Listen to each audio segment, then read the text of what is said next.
Okay, we are finally here. Spoilers for all the number Xenoblade games, of course. The arc of Aionios is a long one. In Xenoblade 3, we saw the later third of Selves' story, the fall in action of the overall arc, the end of the Endless Now. Before that, we got Future Redeem, a pivotal point in Aionios, the middle part, the threat of Alpha erasing the world, and after saving it, the protagonists pave the road for the next generation to free the world and move forwards. But we are missing the beginning of it all. What happened before Future Redeem? Aionios Genesis, the early days. That is the focus of this video. To explore this era through hints, dialogue, flashbacks, and contradictions, as if it were a whole game, called Memories Eclipsed by the viewers on the survey.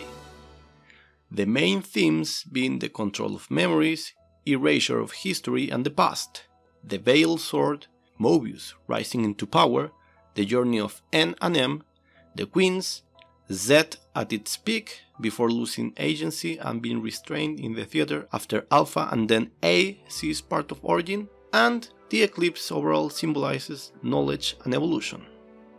Before going into details and explaining everything, we'll talk about the order of events in general terms, trying to stick to the facts first, and later in this video adding theories and fanfictioning to fill the gaps.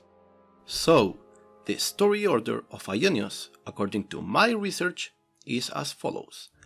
The worlds are drifting towards each other, shortly after the defeat of the Fog King. Shulk finds Onto's core, thanks to the rift. Communication is established, and both worlds start to design the arc, Origin. The intersection is upon them, the worlds start to merge, people get assimilated. The collective consciousness, or Mobius wish, in fear, stops time instead. Said collective takes material form as Z.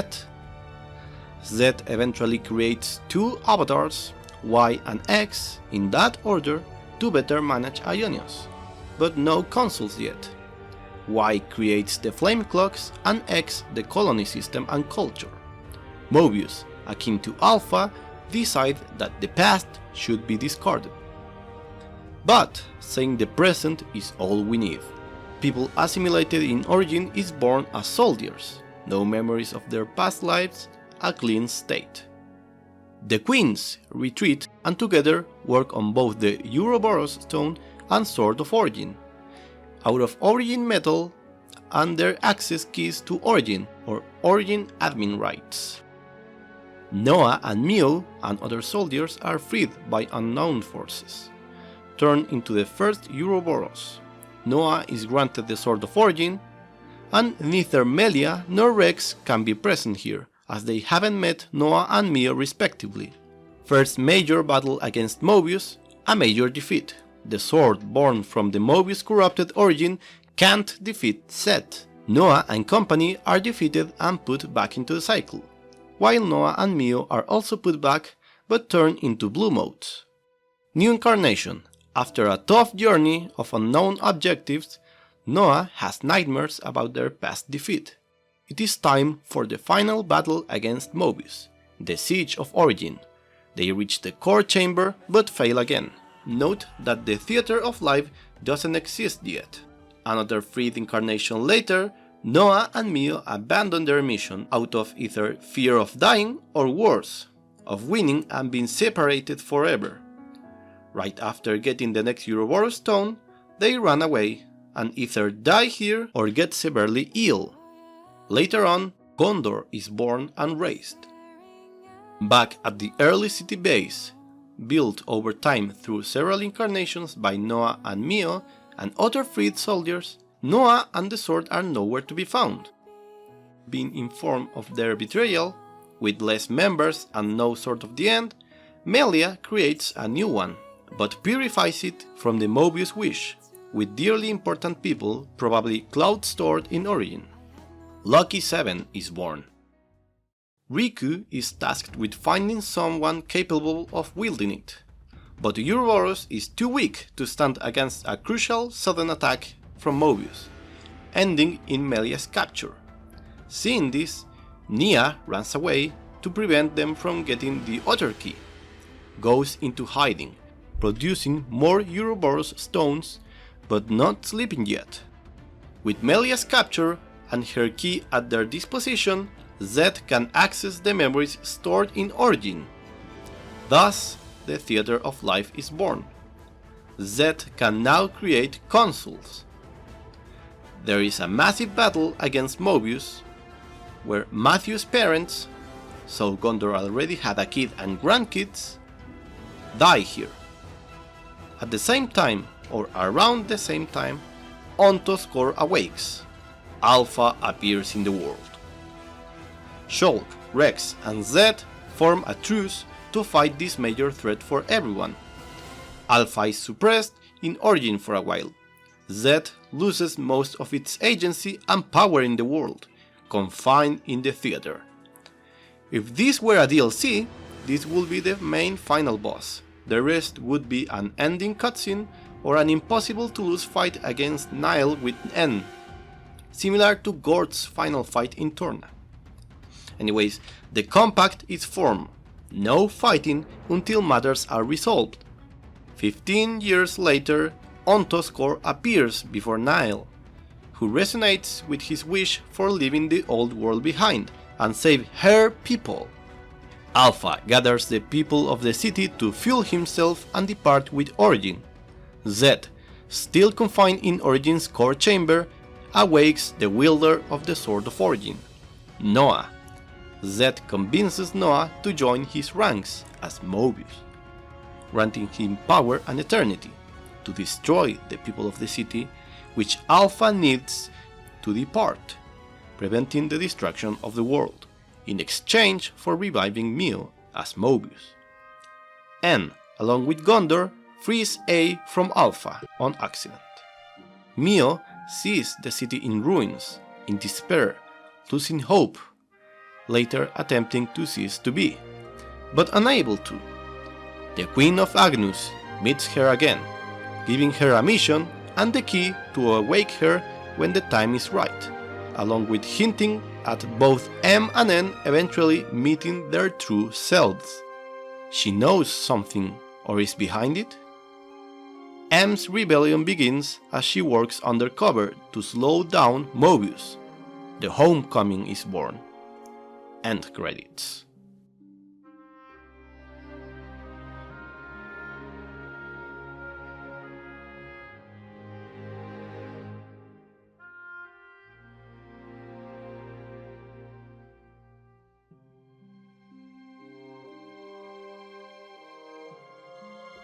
Now, let's take a look at the later part of Zed's journey first, as we have many dialogues speaking about this time frame. The most important part of this era, and a crucial one for Aionios as a whole, is Melia's capture.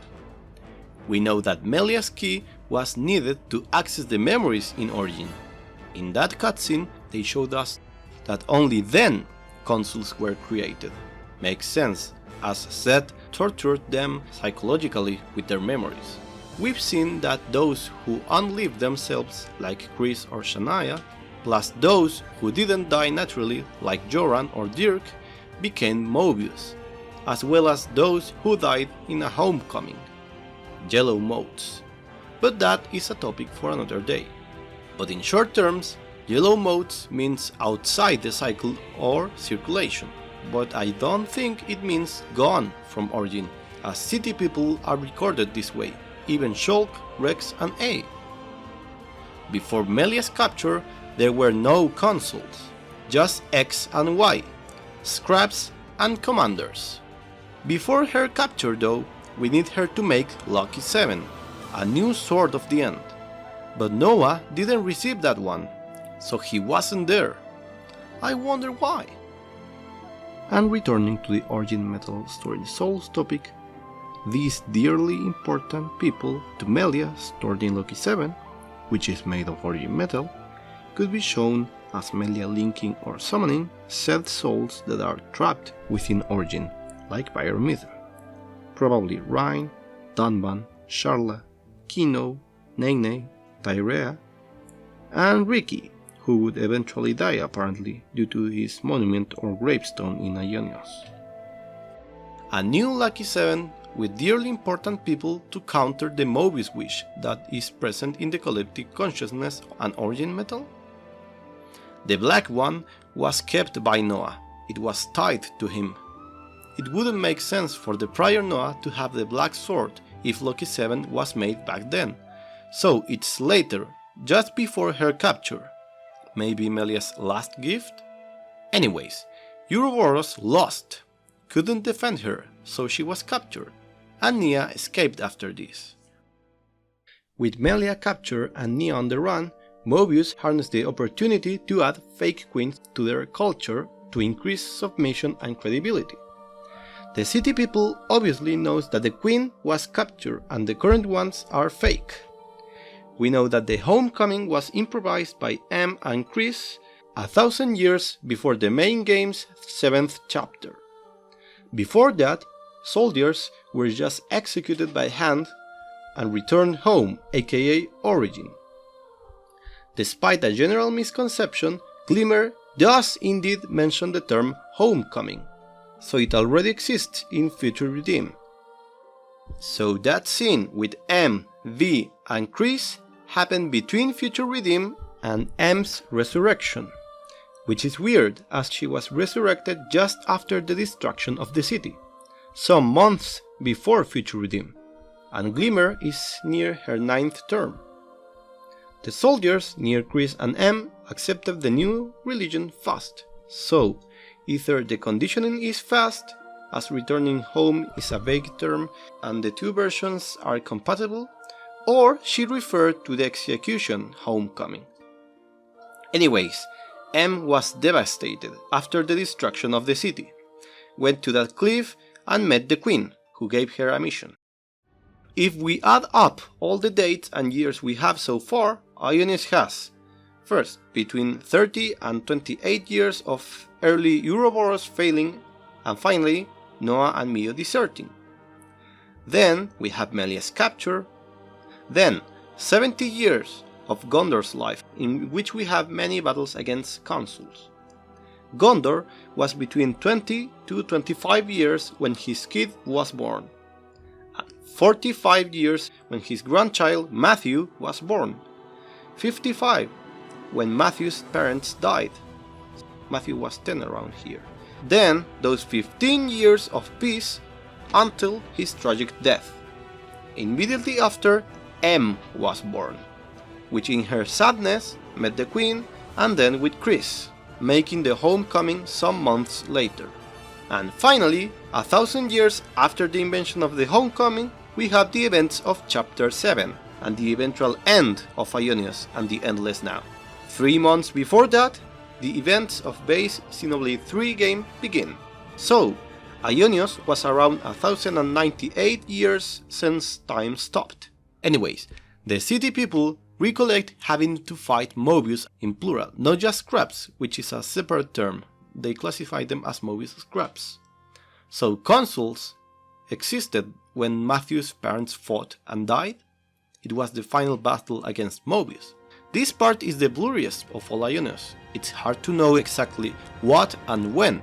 We don't know how old Matthew is, maybe around 25 years in Future Redeem, so maybe 10 years when Gondor had to raise him and Nile. We know not how old Gondor was. We know Guernica was 61 years old. Gondor looks older, so maybe in his 70s? Enough time to have a kid and a grandkid. Why is this important? Bear with me. We know soldiers in Aionios live 10 years.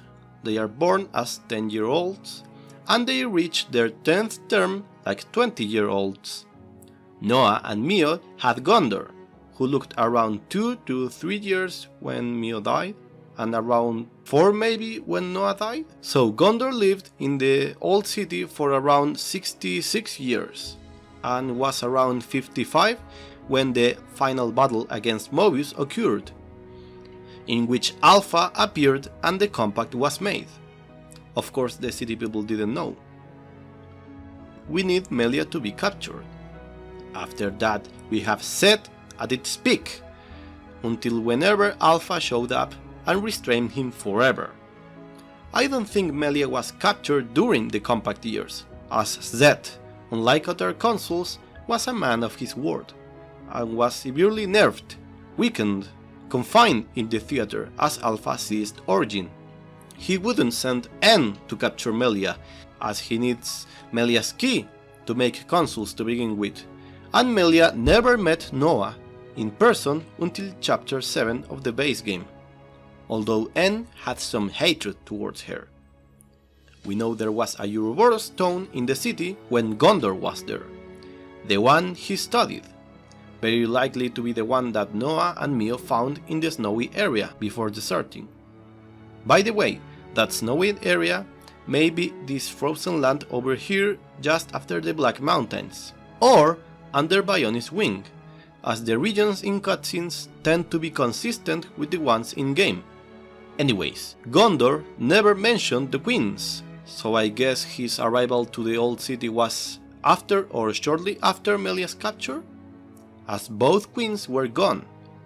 If they were there, Gondor wouldn't have that much trouble studying the stone alone, unless it has to do with Nia, as both characters talk about being one with their true selves. So, Melia's capture was in parallel with Gondor's birth, or when Noah and Mio abandoned their mission that one day. Zed woke Noah as a consul in exchange for Mio and eternity. Zed still fears the Sword of the End and Noah. He cannot comprehend and wonders what machinations led to him to have that sword. It is a risk, but a necessary one, to stop Alpha. So, lots of years happened since Noah died and then resurrected. Not the most stable dude out there, but Shulk and Rex would never agree to attack the city to stop Alpha. Noah was the best candidate and the last resort at the same time. The power of the Sword of the End was free, unlike Zed, who was severely nerfed and confined to the theater since Alpha seized Origin. And as stated before, A, Shulk and Rex took Alpha's place in Origin's core, so Zed was forever confined there to the theater, until the final fight in the base game. Regarding Noah's and Mio's deserting, it has to do with the fact that Noah has nightmares of the past, of past failures. He knows they are most likely to lose, but they weren't fighting back then. What did he fear? Losing Mio above all else. We know this Uroboros generation were entrusted with the mission of taking the world back from MOEBIUS, by the Queen, we don't know which. So there was a lot of pressure for them to fix their issues. This going against Maine's wish. What the spark am I talking about? Hear me out. Both Melia and Nia in the base game, when talking about taking the world back and their future, show some regret. Nia avoiding the question about if this would fix everything, Melia stating that this world is theirs, talking about Uroboros.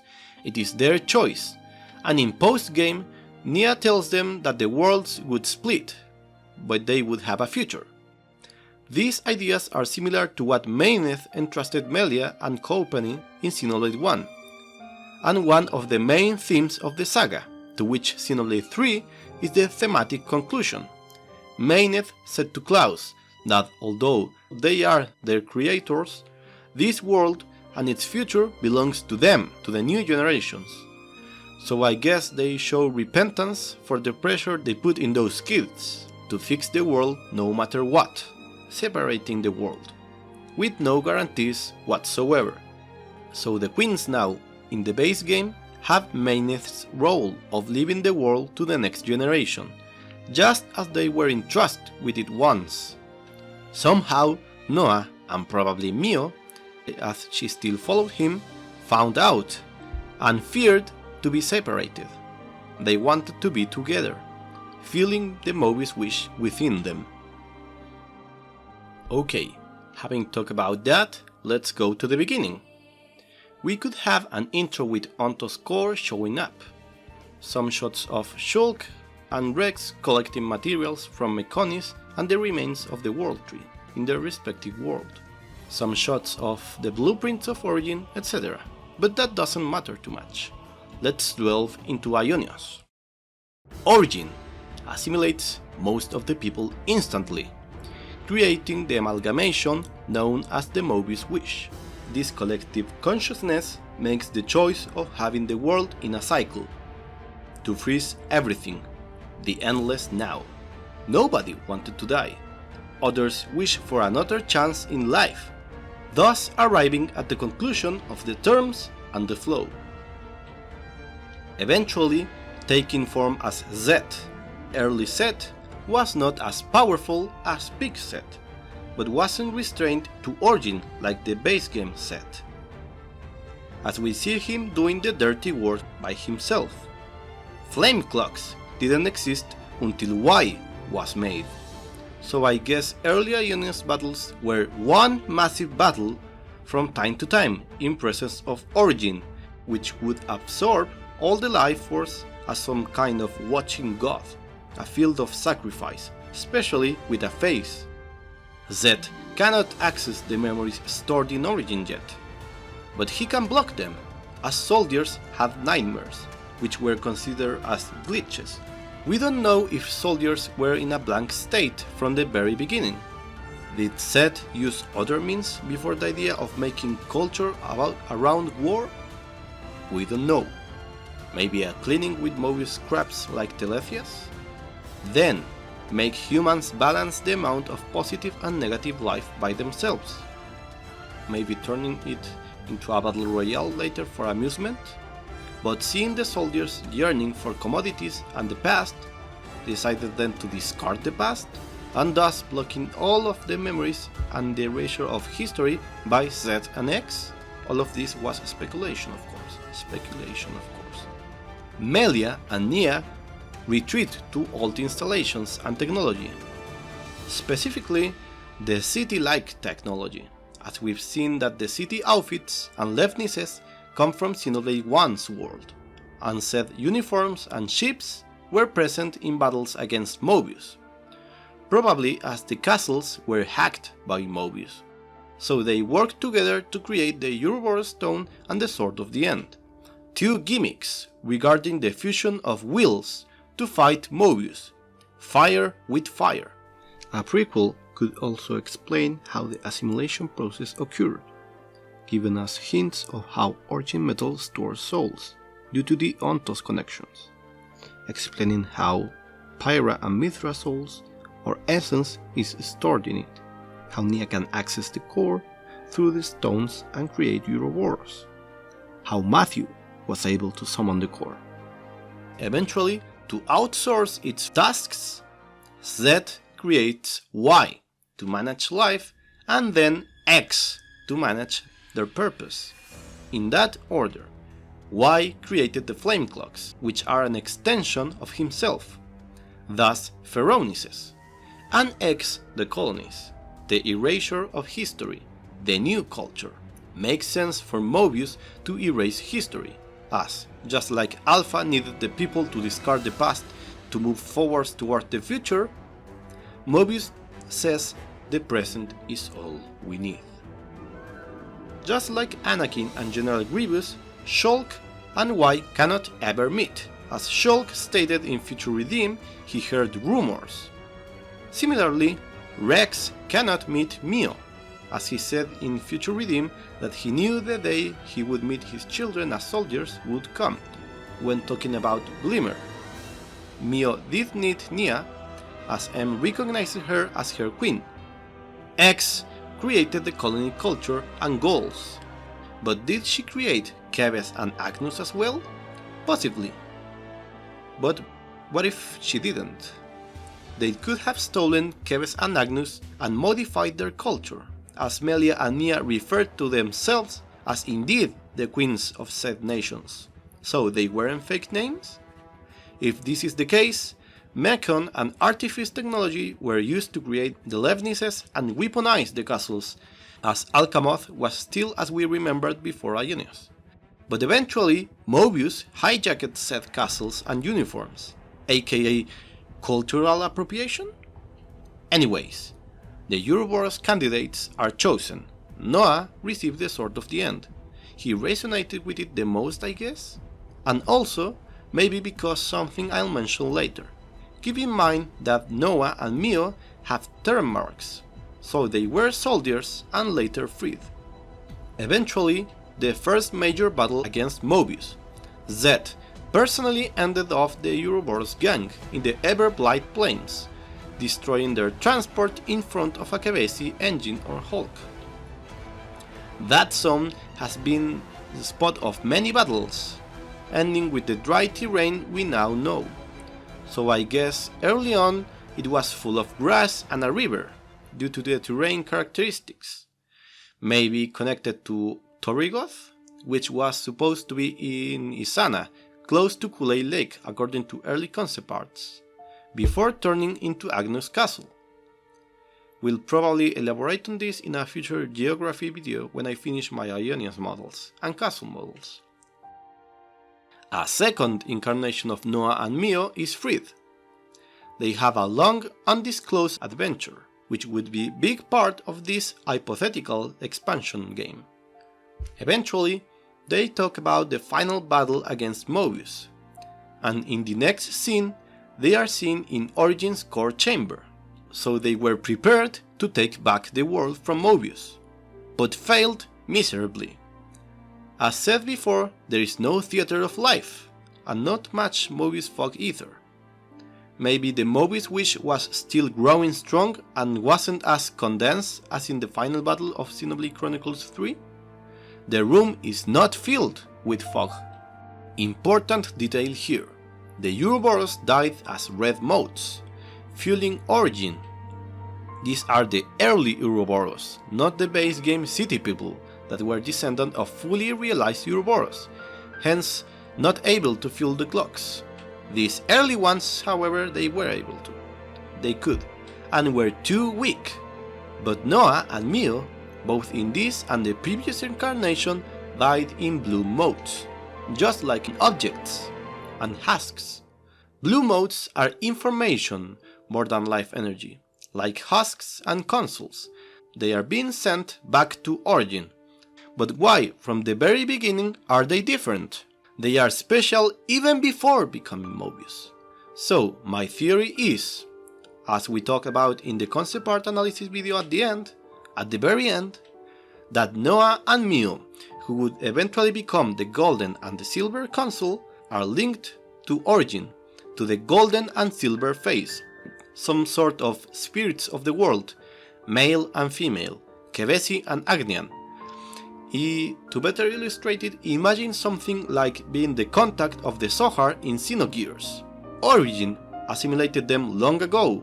Inside of it, they could have become the contact, chosen by Origin.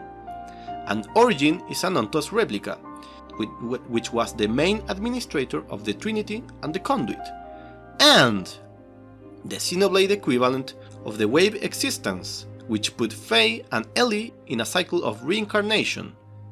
A DLC of this era could clarify that. Now, let's fill the gaps with stuff. Let's get not too crazy first, so we'll mention them from the most certain to the wildest theories, progressively in that order. First, in the base game, Noah and Mio's relationship was not only because of their compatibility in terms of personalities, but also due to traces of their feelings from old lives, like Faye and Ellie. In a prequel, we could see the beginning and development of said relationship, with stuff like Mio's cooking, while Noah doesn't like eating too early, or him being bad at picking names. Maybe even the name of the Black Sword, perhaps? Ideally, in between the two fights against Zed, the castles were weaponized, and at some point, an earlier Aionios castle was destroyed in Cadencia, falling down into what would become the last colony. In fact, said colony has cradles, from which soldiers like Nimue are born. We never heard of a colony having cradles, except Omega, but that's because of Wise personal experiments. They are only present in castles, So the remains of this Agnus castle mech plus cradles tell us it was indeed a castle. The war in Aionios was for too long. Who knows how many times the castle has been damaged? Moebius doesn't want the war to end, so maybe they create new ones and erase the defeat from history books. Tyon theorized that the lost colony must have been liberated by an early generation of Uroboros. It could be either post Future Redeem or before Future Redeem. So for the purposes of creating a prequel story, I will say it was by one of the incarnations of Noah and Mio, specifically the second one. Okay, crazy stuff. We know that Tyon's English voice actor voiced many NPCs, but in this one scene, all of the main party's voice actors are present: Tyon's, Lance, Eunice, and Senna. Not only in English, but in Japanese as well. Uni even says, "What the spark were you thinking?" That, along with the line of "There is a reason we met, there has to be," makes me think there is a possibility of that one incarnation of Noah and Mio to be with the previous Uni, Lance, Tyon, and Senna. It wouldn't be weird for Noah, Lance, and Uni to be together again, just as they have many times before. But hey, that's just a theory. Zed has said many times, how many times has it been now? So it's possible there were even more encounters, but we were only shown the important ones. Even more years for this period. Also, could we have a more emotional Zed prior to the creation of Y and X? Like having their attitudes or switching between them? Like Pyramithra? We could have some survivors not assimilated, meeting Zed as the devil, convincing them to join, whispering to them to their desires. Maybe high ranks of Keves and Agnus, creating minor antagonists that want the endless now? We know Colony Zero with Consul F is in charge of erasing history, like the painting. There were no consuls before Melia's capture, so maybe just after that period or after Future Redeem. Maybe the painting was the prior lives of consuls O, P, Q, W, and R. W acts as a kid. O and K are rather old, so city people, unlike soldiers, turned Moebius. It is probably just a regular painting though, just a random family, as Moebius wants to erase the very concept of a family. So there's probably not much hidden stuff here. Okay, but what's the deal with Nia saying you will certainly meet your true selves? What did she know? She had a plan? She made something to their lives stored in Origin with her key admin rights? Or she knew they would reincarnate once again due to some unknown factor or my golden and silver contact theory? Maybe we could have Nia on the run after Melia's capture, saying they will need Uroboros. And she arrives at the forest where Noah and Mio's house was. She won't find them. She'll only see traces of them, knowing they passed away, but finds Gondor, who may use En's sword as a grave. She guides him towards the city and vanishes into the woods again. Gondor never knew who it was, but trusted her, as she looked just like Mom. In the city, Gondor would study the Uroboros stone, his parents' legacy. Years later, with the gauntlets developed through his research, he fights for the city. Even more years later, his kid is born, who would eventually inherit said gauntlets. Matthew and Niall's death. They fight against Moebius in an all-out war. Shulk and Rex may be there or trying to reach there too, regrouping with Uroboros. Casualties on both sides. Set proclaims himself as the ruler of the world, trying to assimilate the leftover survivors or destroy the threat to the endless now. Matthew's parents eventually fall in battle, but Moebius hasn't won, as from Origin above Swordmarch, a giant reef appears. Fog beasts spread across the land. Some Moebius fight Alpha inside Origin, but perish. They recognize A's sword after all. Set, in fear, forms a truce with Shulk and Rex, teleporting them to fight Alpha. Even more years later, Gondor went to see his father's grave as always, but realizes the sword wasn't there. Goes back to the city only to find it under attack. Nile has awakened as Alpha's avatar. An end has come to put an end to it. We know some known faces existed back then as early incarnation. They were stuck in the flow. We can have some heroes as antagonists in certain chapters. I would especially love to fight a Shira, Teach aka Oleg in some random Aionios trenches. Or even Tyon as a commander in a previous life. Or maybe a confrontation against the first Pharaonices. Maybe even that one Agnian snake. We could see the deforestation and mining of Uraya, the destruction of Font Samaima, and the gathering of resources to build Levnises and castles. Before the main game, Mekoni's sword was a place where numerous battles occurred. In Future Redeem, we are told that there was a recent one of many. The one mentioned in the city is probably this one. So maybe to have this game's equivalent of the Babel Tower from Xenogears, we could have a sword match climb from both the inside and outside to reach Origin at the top, as Origin moved constantly. Imagine a dungeon, put some rusty Mekon there, the secondary battle team of Mekonis, and we will reach here in Noah's second incarnation. How would all of this work, hypothetically, in a DLC? For the different incarnations, put some time skips between chapters. We don't need to play or see how Noah and Mio are liberated each time. The party could not be permanent, sadly. We got Uroboros companions that we lost along the way. Rex never meeting Mio, etc. So separate campaigns or parties? Timed quest would return, sadly, as you will lose access to the castle towns. But maybe you could bring them back in the post-game. 2 parties, 2 campaigns. Noah, Mio and company would destroy flame clocks and fight Moebius, evolving the stone.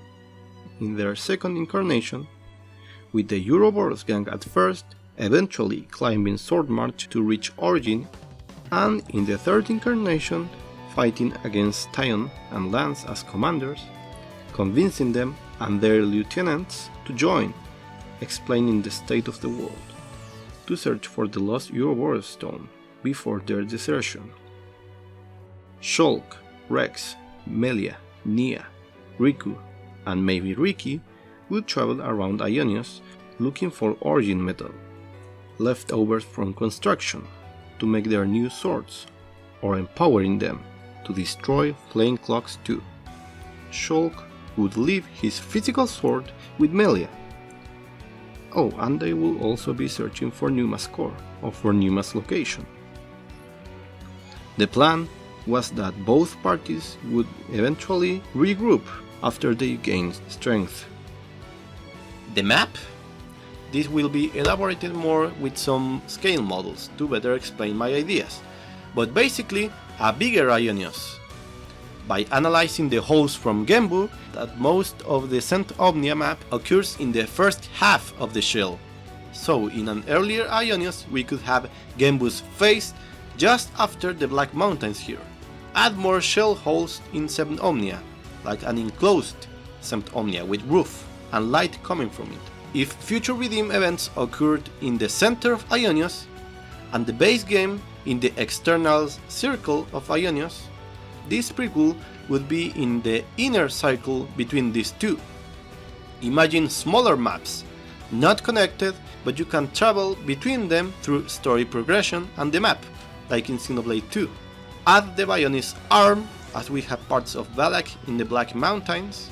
The Three Sages Summit is looking to the north, so in this position, and maybe add the Bionis fingers, as seen in Xenoblade 1, under the Aionios shoulder, connecting with the lake under it, only seen in Future Redeem. Imagine it at night, grass and glowing crystals. This Balak would be just next to Aetia, maybe connected to Milik Meadows. Make Alfeto and Melnath inaccessible to prioritize this area. Isana Plains, without annihilation events, could be more elevated and flat, similar to Xenoblade 2. More elevated, put the remaining Mekonis finger here, similar to the concept art, as this one finger is not present in Fornis, and make Gormot's head whole again. Put the white chair or Neo-Torrigoth, which would be the castle region plus the Cloud Keep, and overall a very Torna-like Torrigoth, under the branches here and add bridges to connect it to Isana and Everblight Plains. To better match the concept art and stay accurate to the canon, the actual tail of Gormott could be the curved terrain we see here, in the connection between Milik and Balak, maybe the spot where Gigantus sleeps, as it's a very unused area. For Fornis, add Mekonis wrist elements to Danag, where Rhine and Sharla fell for example, put Auresco in these mountains, separate Igus from Rivet with the high Entia status to make it separate maps due to switch limitations, add the Torna right wing here, add Torna's neck and face looking backwards and frozen due to proximity with frozen Uraya, make the partially destroyed frozen Aleta region mixed with the beginning of Balak, and speaking of Uraya, let us enter through its mouth as a separate map with crystals and light. A brief visit to Morardain, making the head visible but just walking on its arm, to make the map smaller, and maybe linked to Xenoblade 1's bridge section from the Magna Forest, as seen floating just beside it. This is the road to Sword Match. Add maybe more Leftherian vertical islands in the Sword Base region, if possible. Erythia is too big for an expansion, so just add the terrain where the old city would be, similar to Colony 6 reconstruction side quest. If you jump to the waves, put a dead screen. Instead, use the extra terrain seen in Future Redeem next to Erythia City. The original fort of Irbus from the intro, aka New Alcamoth or New Agniratha, or military district, maybe a couple of Erith floating islands and game bushel remains. Limit Saint Omnia to just the lower part of Black Mountains, just the lower parts due to the lack of ether lifts, Ragmoth and Aurora shells. Fill the empty part of Vermilion Woods with more trees prior to the war. Connect Ragmoth through this cave with Erythia. There are so many out-of-bounds terrain that will make excellent landmarks. This will certainly be longer than Future Redeem, but probably never come to fruition, unless we get a definitive edition 2 generations later. Or a lore book. Anyways, do you have any ideas for events to happen, or particular scenes or concepts in mind? Any lore contradictions or evidence on your end? I want to revisit this topic in the future, unless Xenoblade 4 is announced earlier, which would mean rest in peace Xenoblade 3 content. If that doesn't happen yet, I'll try to make something with what we discussed today and ideas. Maybe commission some art, trying to make stop motion, I don't know, but I will make the scale models of course. But if we don't get a lore book by Monolith Soft, or if we indeed do, I want to visualize this story, whether we get canon material or not.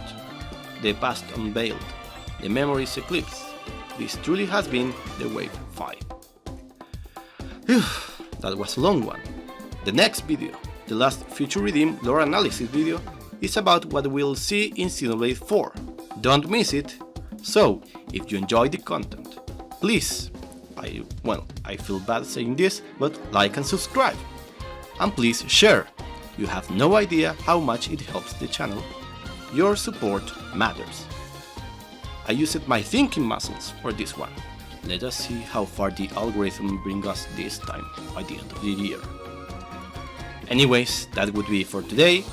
Have a good one.